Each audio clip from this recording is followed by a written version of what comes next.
everybody? Welcome to the Pound for Pound Show, episode number 27. My name is Philip, and joining me as always are Russ and Ben. How you gentlemen doing? Great, Phil. And glad to be back for take 2. Yeah, I forgot to hit record. Yeah, we were doing it for 5 or 10 minutes. Yeah.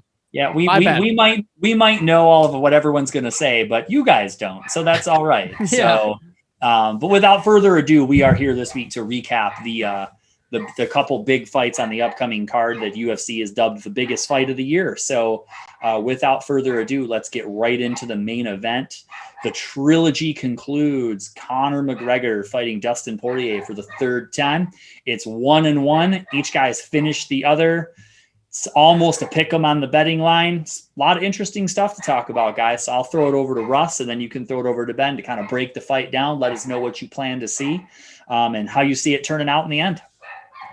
All right. Well, like you said, it is the biggest fight card of the summer. Like outside of a Triller card, you can't get bigger than a Conor McGregor fight card. It's going to be huge. The trilogy is awesome. I love a good trilogy in fights, especially when it's 1-1. Like that's the best thing. It's going to be it's a tough fight to call. A lot riding on it for both of them. Poirier gave up a title shot for this, and he'll drop down with a loss and won't get that title shot against Oliveira. Whereas like a win gets him this huge payday and the title shot next. So we'll see if his gamble pays off. Conor, it's a legacy fight. He's got to win. You lose again after losing to Habib, Diaz, Poirier. Was there one more in there, or is that it? And then I think that's it. Mayweather Mayweather, the stupid boxing fight. But like, that's 4 out of 5 with the win being against the old Cerrone. So he's got to win, and then he'll get the title shot and he'll be right back on track. So hoping for something sensational out of him, even though all signs point to Dustin getting the win. It just seems like he could implement that exact same game plan and pull it off. I just don't think there's enough time to adjust. For what was it, the fight January that they last fought? I believe so. Have seen a fight in between, like against a lower ranked guy, because Dustin's so good. But I was looking at his. He's got to have the best resume in all of UFC. It's like crazy. If you look through the dudes he fought, like his last 10 fights, every one of them is a killer, and he only lost the one fight to Habib. Mm-hmm. Everyone else, really, he beat. Yeah. Wow, it's crazy wins like Pettis, Gaethje, Eddie Alvarez, Max. There was the loss to Habib, and then Hooker and Conor. That is nuts. That's the most killer's row of fighters, and all of them are wins except for the dude that just you don't beat. So yeah, but yeah, I think I'm picking Conor because he's just a special athlete, and I think he's going to pull off something sensational on Saturday night and shock the world as an underdog. So I'm very excited to see it.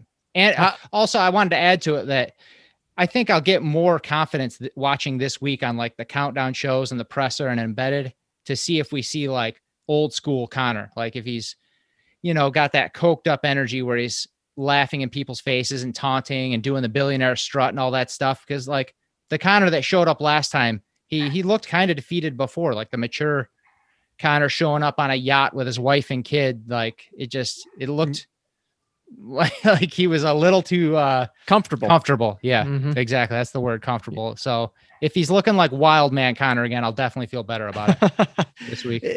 How do you think he gets it done though? I mean, you didn't say. I think he lands like a combo in the second round. Okay. You think knockout? Keeps it standing. Yeah. I mean, I think that's how he wins. I don't see it going to 5-round decision and him being able to outgas Dustin Poirier. It just seems like a very tough test. Yeah, that's the big question though, is he too comfortable now? Does he have that drive anymore? Of course he's got the drive to stay in shape and all that, but like, does he have the drive to win the big fights? Conor? That's a whole different drive. Yeah.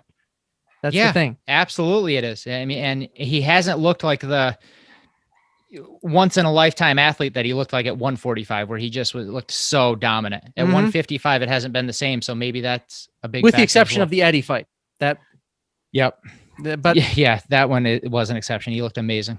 But I agree with you, Russ. We could see another knockout in the second. Conor's done it many times in the past, but is Poirier going to come in with the same game plan? The calf kicks. And I think Conor needs to stay light on his feet, not put that lead leg out there. So like not plod forward like he likes to do sometimes. stay light on his feet and keep that leg away from Poirier and make Poirier come to him. I think that's a good game plan for him. But Poirier has hinted that he's gonna wrestle in this fight, and I think that would be a pretty smart game plan on his part. Tire Conor out, and then when it gets to the third, fourth, fifth, Poirier starts to take over. I think it's a coin toss every time they fight. No matter how many times they fight, I think it's always going to be a coin toss. They're very evenly matched, but I'm going to take Poirier again. It's hard to pick Conor after that last result. Poirier looked very, very good. His heart's just, you can't teach heart, and Poirier's just got such a big heart. It's crazy. I'm going to take Poirier I'm going to say 4th round TKO, but a lot rides on this fight for both guys. You got, like you said, Conor's legacy. That Nate fight's there. If he loses, the Oliveira fight is there, and any other fight if he wins. But I think he's limited options if he loses. Whereas Poirier goes on to fight Oliveira, many more options open up. So a lot riding on this fight for both guys. What do you think, Phil? I think it's a real interesting fight. I think you guys kind of said it. I think both guys have passed to victory. And I kind of agree with what you said, Ben, but it's weird and it's interesting. I think Conor needs to do what he's done, and he needs to overwhelm Dustin early. I think he needs to do what he just come out and start winging straight lefts at him and just not try to sit there and make it like a technical fight where Dustin can kick him in the leg and things like that. Conor needs to move forward quickly. He's very, very explosive, and he just needs to get Dustin uncomfortable real quick. I think he needs to move forward. And shockingly enough, like I said, I won't be surprised if it goes either way. And I might be overthinking it. I'm picking Conor because I think he has a mental edge over Dustin. Like, I just feel like Dustin looks at Conor like he's his big brother. That's interesting. Yeah. When you watch him talk or when you see all their interviews and everything like that, and I think back to when, and maybe I'm talking out of my, what here, but when Dustin called him out publicly and then Conor responded and Dustin immediately apologized. It was like, oh, I don't want to upset anybody. Like, it just seems like he knows Conor's the A side, even though he beat him and he should be in control. And I think if Conor can go in and just tell Dustin, be like, look, you're the little brother bitch, and I'm going to take care of business on Saturday. And then he just eats him alive in the first round. I think he can get it done. You think he just needs to kind of bully him in a way? Yes, absolutely. Absolutely. He's not going to out technical him, but yeah, he just needs to go in and almost like the way he fought Cerrone, just walk forward and just try to get him out of there early and just make Dustin uncomfortable. Because Dustin looked a little uncomfortable at the first, but after he ate a couple shots, he started to feel a little more comfortable, found his distance, connected with Conor a few times. Kicks. Yeah, Conor doesn't need to be standing still in front of Dustin long enough to get leg kicked. If that would be how I would approach it if I was him. And I think if he does that, he's got a real good chance of making it an early night.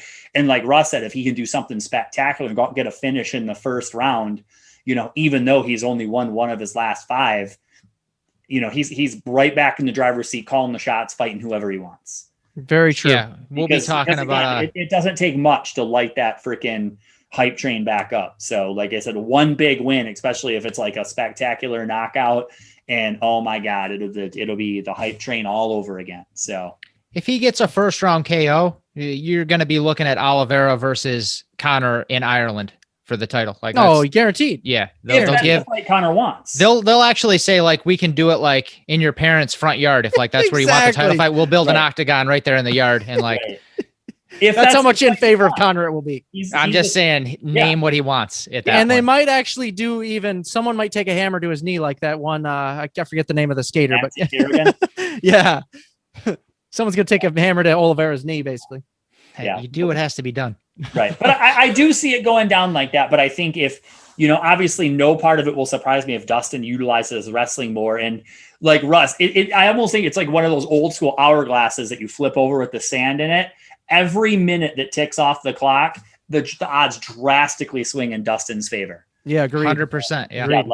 That's just Conor's career. It's he's incredibly dangerous, one of the most dangerous right at the start. But, as it goes. Almost like a modern day Phil Baroni. Yeah. Never has a worse comparison been made. Phil Baroni did have a solid first minute, though. Yeah, he crushed dudes early. He had a solid walkout. That's what Phil Baroni had. Well, And then that dance took up a lot of energy, so he would he gassed a lot doing that move. So Phil I'm a Baroni big is fan of Baroni trash. being referenced on this show. yeah, the NY, Never again. I knew you'd appreciate that. So Heck yeah, NYBA for life. maybe Connor should bring back the NYBA strut and do that dance on his way to the ring. Yeah, there you go. Oh hell no. That was incredible. Yeah, Hell no. It was something. It was something. So, but yeah, that one should certainly be interesting. And another fight that I think is a super intriguing matchup, the co-main event, Gilbert Burns against Wonder Boy. Such an interesting matchup this one is. So I'm going to throw it over to you guys and get some thoughts on this one. Ben, I'll let you go first. That one's tough to call, man. I mean, what Gilbert's going to show up? I mean, the one that smoked Tyron Woodley, and who else did he beat? I'm blanking. Who did he beat before Woodley? Well, he beat Woodley. He beat Maya. He beat Gunnar Nelson. You see, when you say it like that, you got three dudes that are not like Woodley was on his way out. I'm just telling you, that was his 3 wins before Usman. Yeah. Woodley was on his way out. Maya was on his way out, and Gunnar's so inconsistent. But like, which is he going to be affected by that Usman loss? Because he got smoked. He got TKO'd. So, and Wonder Boy's been hot lately, coming off a big win against. Wasn't it Luque? Jeff Neal. Yeah, Jeff Neal Luque right before that. Yeah. And Luque's, neither of those guys are pushovers. So no, and he looked great against both of them. Actually, he did great. Yeah. Even though I watched that Luque fight. He did get clipped a couple times in that Luque fight, but he did look great. I'm going to take Wonder Boy. I think his striking is just one of the best in the welterweight division, superior to Gilbert Burns. Gilbert Burns has to wrestle in this fight to win it, I believe. And I think Wonder Boy, with his stance, it's very wide. I think he's hard to take down.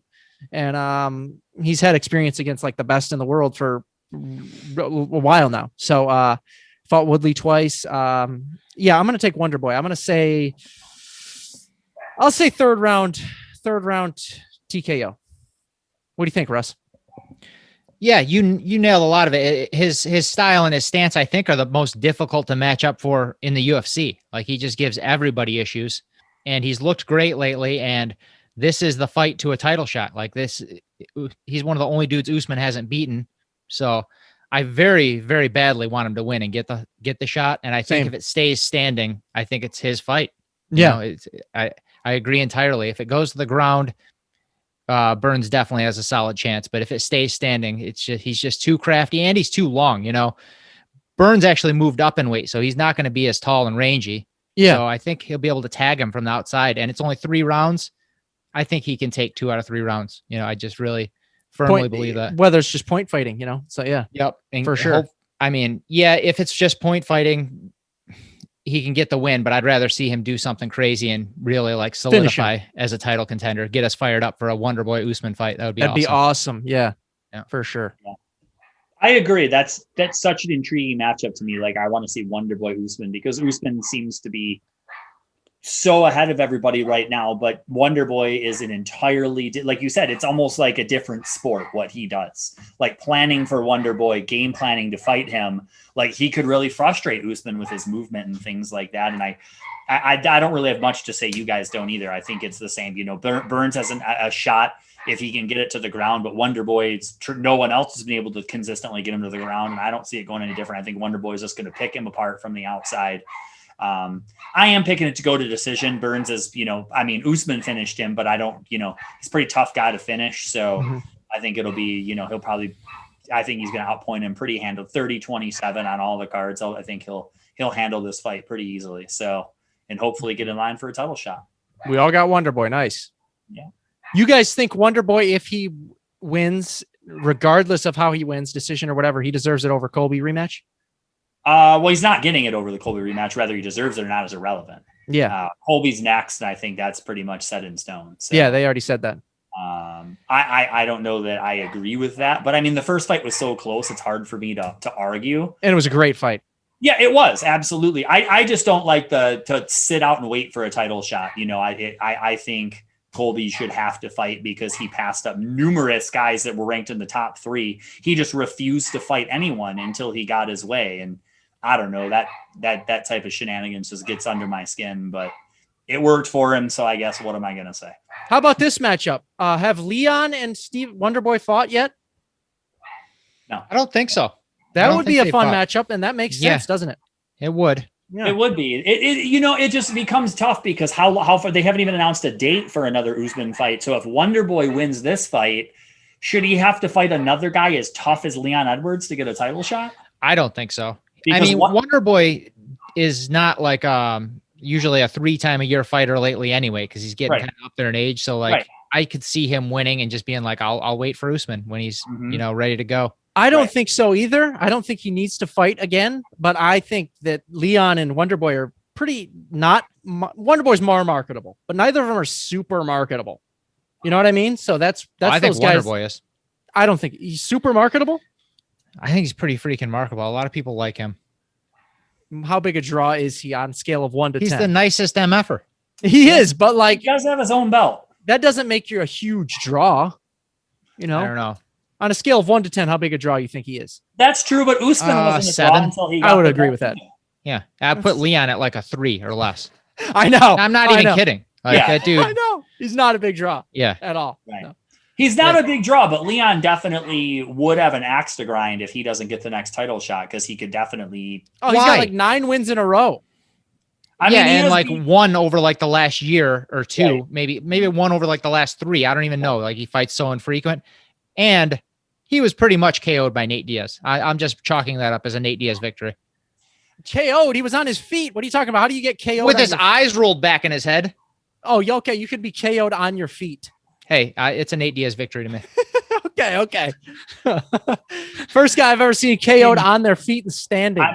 I don't know what to say to that. I think we're just going to move on from here because Russ just hates Leon so much, but it's fine. I mean, I'm not going to go to bat for Leon. I'm not like a huge Leon fan, but I will go to bat for Nate. So this is not an argument worth getting in. No, not at all. Well, speaking of going to bat for people, Russ, why don't you bat for some people and tell the people how to make some money on this event?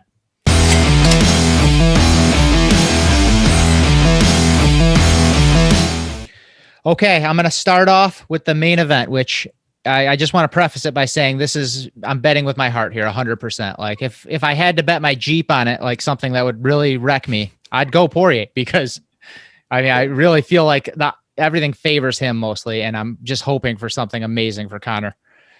And he's the underdog this time, so I'm taking Conor plus 110 and just really hoping that he can turn it around and get his career back on track. I'm taking Wonderboy minus 155. He's a slight favorite over Burns. I think that's pretty close to a right line. Burns was on fire, and then he almost finished Usman. So he did. It's a pretty good fight. I think minus 155 is fair. And then for a parlay, I'm parlaying Tuivasa and Greg Hardy to not go the distance. That's minus 200. And I'm parlaying that with Ryan Hall at plus 180. And that makes it a plus 320 payout. So that's like a big payout if those two things hit. Wow. Nice. I don't think that heavyweight fight's going the distance. I'd be shocked if it did, but you never know. Like, unlikely. Sometimes both dudes gas out and then just like lay on each other in the cage. Right. Yeah. That we know that's going down when it happens. You know, you're like, oh, here we go. Yeah. And then I'm always going to take Ryan Hall as an underdog because he's just unbelievable at jiu-jitsu. Very talented. Yeah. Does snatch some wild submissions on people. Question: the most unassuming dude in the UFC. Like he is. You would never guess that dude's a killer. Question: you said Conor's the underdog. When's the last time he's been the underdog? I think against Habib. Oh yeah, you're right. Yeah, that's true. I think that was it. But he's rarely the underdog. Oh yeah, I mean he was a pretty big favorite against Dustin last time. And you know that's changed massively. It was almost 3-1. And when the line came out, actually, he was a slight favorite this time. But so much money keeps pouring in on Poirier that it's swung. And now we'll see, like what Conor does this fight week to convince his fans that I was going to say it's interesting because you referenced it earlier. It'll be interesting to see after if the money changes after the weigh-in and the presser and everything, if it's chaos ensues. Everything, People just get all amped up and Conor crazy and start throwing money out there for him because he freaking threw a chair at some freaking cameraman or something. Yeah. Or if he drops like one of his famous lines that like goes viral or something, everybody will get hyped up again and like money will flow in on him. It depends, if he decides to come out as like Mystic Mac or if he's like the good old family man like he was last fight. No, we're going to see the crazy Conor. I guarantee it. I pray, man, that he's just got a Scarface sized pile of cocaine on his desk. And just, like, he does. He does. Tyson Fury said, I'll tell you something that worries me. Tyson Fury said like, he doesn't think Conor's going to win too many more because he parties his whole training camps. Like he parties throughout them. Yeah. And Tyson Fury would know about shock partying. Me. Yeah. Yeah. But Tyson Fury never loses. No, but Tyson Fury's career fell off pretty bad when he was partying. He's reeled it in now. Like that's true. Yeah. I'm pretty annoyed that he has to fight Deontay again. I thought he should have gotten that Joshua fight. I agree. But I mean, I'm fine with if he smashes Wilder again because that dude gets on my nerves. So I mean, he's going to. Yeah. Hey, have you ever seen a fighter like have a harder time accepting a lot? Maybe Sean O'Malley to your credit there, Ben, but yeah, like, Deontay Wilder has come up with every excuse imaginable. To be fair, he actually was a level of creativity in the excuses he made. He blamed his walkout gear. Like that's a first for me. I've watched a lot of fights. I don't like that guy, man. Like he's a very unlikable person. That's why. He's like a jackass. He trains in his gloves, like lifts weights in his. Who does that? Like, get the hell out of here, man. He's lifting weights in his gloves. He does have incredible knockout power. I'll give him that. But like that 39-0 record with like 36 knockouts or whatever was still inflated because like 32 of those fights were in his hometown against like the freaking guy who freaking runs the Ferris wheel at the Tuscaloosa Fair. Yeah. Like what the hell? To that guy's credit, that guy's pretty tough, actually. But I mean, let's not get into it. Though. And then he jammed a draw in there after Tyson Fury comes off like cutting down from like 400 plus pounds. Yeah. Then Tyson comes in actually real shape and just beats the brakes off him. Right. So, I really think the same thing's going to happen in the third fight because when you have that like level of like unacceptance, you know what I mean? Like you have to kind of like accept a loss and like embrace it. You know what I mean? Like I think Conor's good about that. A lot of UFC dudes are good about just that is true. Giving credit and changing things. But if you can't accept it at all, right, you're just in denial. Yeah. And he's 40. Like, it's how much of an adjustment can he make to his style? Like Deontay's 40. He's up there. I think he's close. Really? I didn't know he's 40. Let me just look it up real quick. I got it right here. Okay. Let me see. I would have guessed like 33 or 34 if you would asked me to guess, but I thought he was closer 35. To okay, wow. But I don't know why I thought that, but because I thought he was closer to the end of his like racist. I don't know. He's not our age, Phil. He's not hanging with us, old men. He might be. He's not in our decade. Cool. Anything else you guys want to cover before we let the people get back to it? That's it. Get hyped up for this Conor McGregor fight week. See what he can do. Exactly. It's going to be a good one. Going to be a good fight. Good co-main. We got Oliveira waiting in the wings. Gaethje waiting in the wings in the weight class. Yeah. That'll be last. Good fights lined up. I guess I should have asked you guys that. What do you guys think? Do you think the winner gets Oliveira regardless? Yes. Mm-hmm. And then I think it's for sure. Yeah. And then I would assume you think the loser, it's going to depend who it is, Dustin or Conor. It's a very different path. Conor loses the only fight is Nate, the trilogy. What I feel like. I don't feel like there's another. Gaethje. See, I don't think so. I don't think you come off loss, and then fight a murderer like Gaethje. That's I mean, unless you just are done with him and you want him to retire, because that's it. If you do that. No, I'm just saying to stay up there, you have to fight, Gaethje. And to stay up there, Well, I would like them not to just murder their number one asset. And I don't think they're looking to do that either. Yeah. They'll bring Diego Sanchez back in there if he loses again. One last wild card. If he loses, what do you think the odds he goes back to 145 are? Hell no. I think there's 0% chance. Hell no. I think he's put on too much size. If anything, he's going up.